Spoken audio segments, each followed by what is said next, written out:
martelé. Si nous ne formons pas des disciples, nous ne faisons pas encore le ministère. Éphésiens chapitre 4, versets 11 et 12. Qu'est-ce qu'il est dit? Verset 12 simplement. Lisons seulement les versets 12.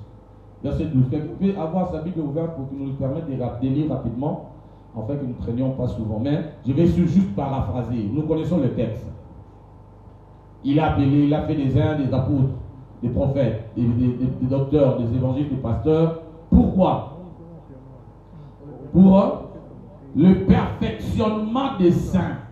Perfectionner, ce n'est pas quelque chose d'un jour. C'est toute la vie. Et perfectionner, en d'autres termes, c'est une manière de former. D'ailleurs, l'apôtre Paul dit que jusqu'à ce que Christ soit formé en nous. C'est-à-dire que nous qui sommes là en tant que ministres, ce n'est pas nous qui faisons le ministère. Ce sont les disciples que nous formons qui font le ministère. Nous perfectionnons ces disciples pour l'œuvre du ministère. En réalité, c'est eux qui font le ministère. Mais pour qu'ils arrivent à faire le ministère, nous devons les former. Et la formation requiert du temps. Voici un principe simple que j'ai souvent énoncé. Un disciple ne se forme pas dans la foule. Parce que dans la foule, il y a plusieurs perceptions de ce qu'on dit. Et la précision de ce qu'on dit vient lorsque on pose la question à celui qui a dit.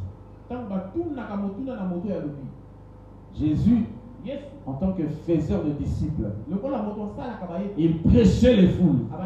Certainement, les foules étaient en effervescence.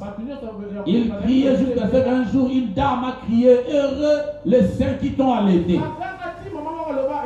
Ce qu'il était en train d'écouter par la bouche de Jésus, c'était extraordinaire. Mais un autre jour, les disciples l'ont pris à côté. Ils ont dit: Seigneur, ce que tu as enseigné là, on n'a pas compris.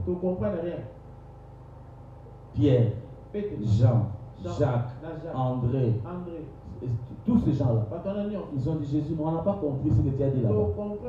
Et pourtant la foule était en effervescence. Ils ont dit: prêche, avance, ça c'est fort. Et puis ils sont rentrés chez eux dans un embrouillement total. Ça se passe toujours dans nos églises comme ça. Et moi j'ai toujours dit à l'église, l'effervescence c'est bien. Mais nous pouvons passer toute notre vie, rester à l'église effervescente et ne rien faire comme travail du ministère. C'est quand les disciples sont venus,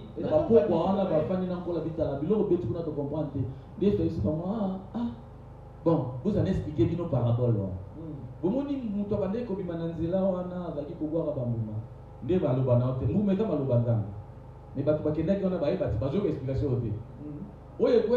il a expliqué toute cette parabole-là. Les gens qui apprennent cette parabole, ce sont les gens qui sont à côté de lui. Les autres sont partis dans leur confusion comme ça.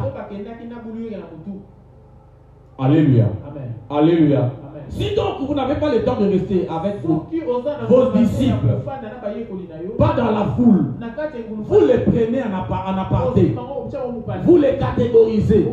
Vous savez qu'aujourd'hui je vais rester avec telle catégorie de personnes. Je vais leur donner telle matière. Pour quel objectif? J'ai besoin de voir quoi sortir de leur vie. J'oriente mon enseignement par rapport à ce que je veux voir dans leur vie. C'est là où le travail d'un ministre de Dieu devient très chargé. Le travail d'un ministre de Dieu n'est pas trop chargé parce qu'il sera prédicateur demain matin. Dans nos églises, il y a des enfants qui prêchent mieux que nous. C'est pas pour autant qu'ils sont devenus ministres. Parce que si l'œuvre du ministère se résume à 1 heure du temps qu'on reste devant la chair,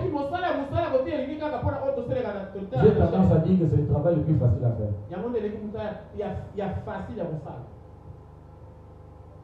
Pourtant, le ministère, c'est un travail ennuyeux. Si vous voulez faire selon le modèle du maître. Jésus était avec les foules. Il était avec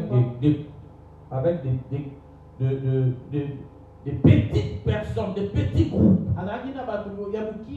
qu'il initiait. Encore les mots initiés dans le monde chrétien ne passent pas, et pourtant c'est un mot français. Vous ne pouvez pas avoir des enfants si vous ne les initiez pas. Vous devez les initier. Alléluia. Amen. Alléluia. Amen. Vous-même, vous êtes devenu prédicateur comment? Vous êtes devenu ministre comment? Certainement, vous avez initié.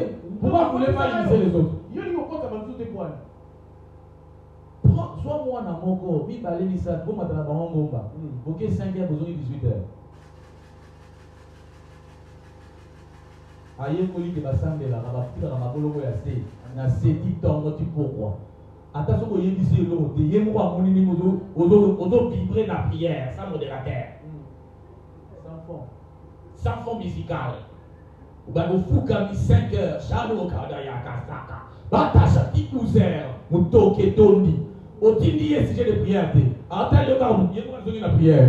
Attends le papa au 4 hernie. Attends quand le Sili, attends le auto continuer. Attends la prière. Auto forger côté d'ailleurs, il y a ma prière. Amen.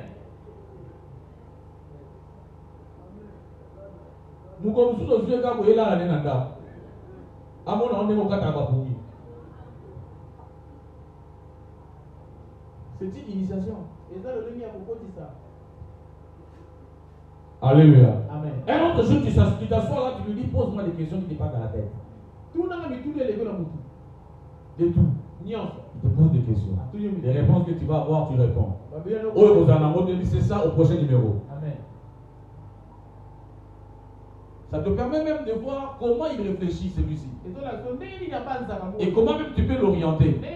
Vous savez, il y a des hommes de Dieu qui ont consacré des évangélistes, des pasteurs, de tout ça, mais en réalité, ces gens-là ne se retrouvent pas dans le ministère dans lequel on les a consacrés.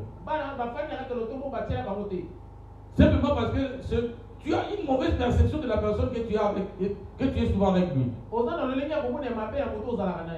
Tu n'as pas dialogué avec lui en profondeur pour savoir ses aspirations, pour savoir comment il réagit même par rapport à des problèmes. Alléluia. Alléluia. Nous devons former des disciples. Les disciples, s'ils ne sont pas formés, notre vision va finir après notre départ. Or, la vraie vision que nous recevons de Dieu, elle est toujours plus grande que nous-mêmes. Et la notion de leader, elle est transversale. Elle s'applique dans tous les domaines de la vie. Ce n'est pas parce que tu restes longtemps devant Dieu que des choses que tu dois apprendre aux hommes, Dieu va te l'apprendre. Qui est resté le plus longtemps possible devant le Seigneur comme Moïse? Et Dieu demande de Moïse qu'il parle face à face avec lui. Pourtant, Moïse avait des défaillances du point de vue leadership. Ce n'est pas parce qu'il a dit qu'on était dans Ngomba et le ministre brillait et pouvoir qu'il va insuffisance dans le leadership. Ça, il devait l'apprendre chez Jétro.